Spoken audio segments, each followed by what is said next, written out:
পাথরের যুগের গোড়ার কথা। আদিম মানুষের জীবন ছিল খুব কষ্টের এবং বিপদের। তারা রোদে পুড়ত, বৃষ্টিতে ভিজত, প্রবল শীতে কাঁপত। চারিদিকে তখন শুধুই গভীর জঙ্গল। সেই জঙ্গলে ভয়াবহ হিংস্র প্রাণীদের হাত থেকে বাঁচতে গাছের ডালে বা গাছের কোটরে থাকত আদিম মানুষ। শুরুর দিকে ফলমূল জোগাড় করে খেত কিংবা পিঁপড়ে গাছের পোকামাকড় ধরে খেত। পুকুরের বা নদীর জল অন্য প্রাণীদের মতো মুখ নিচু করে চুমুক দিয়ে খেত। হাতিয়ার, মাঝে মাঝে হঠাৎ বাঘ, সিংহ ইত্যাদি জন্তুর মুখোমুখি হতো আদিম মানুষ। এদের আক্রমণে অনেকে মারা যেত।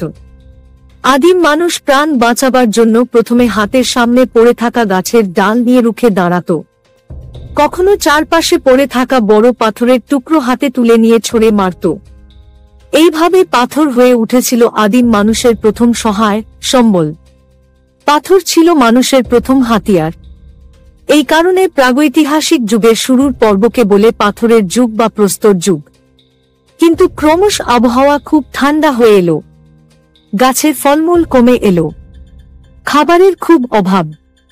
ফলে আদিম মানুষ পশুর কাঁচা মাংস খাওয়া শুরু করল। পশুর মাংস খেতে হলে পশুকে মারতে হবে। ফলে আদিম মানুষ পাথরকে অস্ত্র করে নিল। প্রথমে আদিম মানুষ ভারী এবং ভোঁতা পাথর ছুঁড়ে প্রাণীদের মারত। চামড়া কাটার জন্য অথবা প্রাণীর শরীর থেকে মাংস ছেঁচে বার করার জন্য প্রথমে ধারালো পাথর খুঁজে বার করত। এইভাবে মানুষ তৈরি করেছিল প্রথম হাতিয়ার, হাত কুঠার।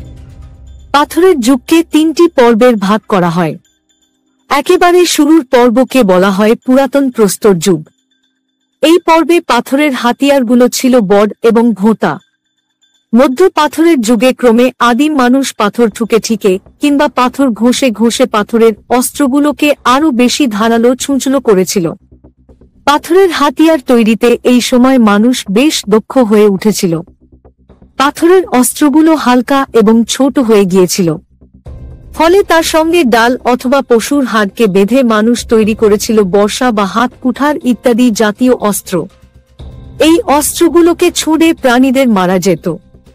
পাথরের অস্ত্র তৈরি করতে করতেই হয়তো মানুষ আগুনের ব্যবহার শিখেছিল। আগুন জ্বালাতে শেখা মানুষের জীবনের প্রথম বড় আবিষ্কার। পশু শিকারীর জন্য মানুষ দল বেঁধে বনে জঙ্গলে ঘুরে বেড়াত। একসঙ্গে ভাগ বাটোয়ারা করে খাবার খেত। আর ঝড়, জল, বৃষ্টির হাত থেকে বাঁচতে পারে গুহায় থাকত। প্রচণ্ড ঠান্ডার হাত থেকে বাঁচতে পশুর চামড়া বা গাছের ছালও গায়ে দিত। এরপর মানুষ পাথরের অস্ত্রগুলোকে অনেক বেশি হালকা, চকচকে এবং ধারালো করেছিল, যা দিয়ে হালকা গাছ কাটতে পারত, জঙ্গল পরিষ্কার বা আগাছা উপড়ে ফেলতে পারত।